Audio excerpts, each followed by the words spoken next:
ฝ่าห้องแล้วหวนหวนอันดังสีล้วนล้วนเลย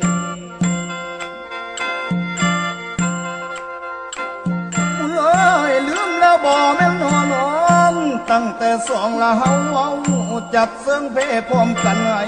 แบฝ่ามือพร้อมกันจมข่าวโพดบ่พ่อเอ้ยตอนเจ้าก้มแม่นนาให้ก็ยังว่าบ่ลืมนั่นเอง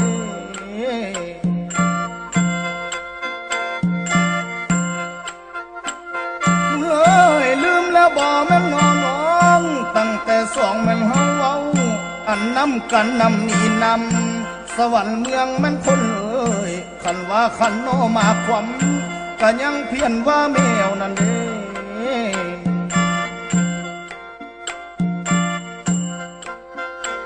เศร้าเอ้ยลืมแล้วบ่แม่นน้องตั้งแต่สองแม่นเฮาเอาขั้นตายดับเจ้ากะท่านตายไหวเจ้ากะบาดมาถึงน้อสู่มือเป็นสั่งเจ้าเล่าลืมนั่นเด้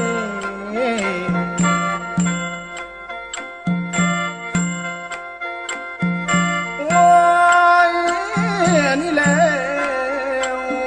เอ้ยตาดำมนมนบุญเอ้ยบาดว่านกโนเข้าไข่ก็ยังเอาแก้มใกล้คอนนั่นเองเอ้ยบาดว่านกโนเข้านอนก็ยังเอาแก้มเป็นไก่ไม่บาดกินตองเก็บป่วยไข่เสียวแก้มไก่ผู้ใดละน้องโอ้ยนี่แหละเป็นวันสิบวันโอ้จะเสียบแท้ลูกโป่งโอ้ย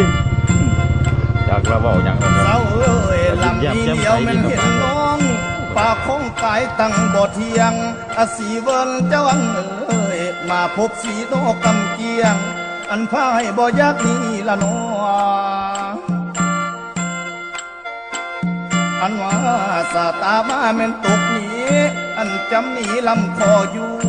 อันข่าวโพดบ่พอเอ้ยขันแผ่นดินทอมากป้าขันเป็นฟ้าทอมากเบี้ยลำคอม้วนกระดูกดองในทอน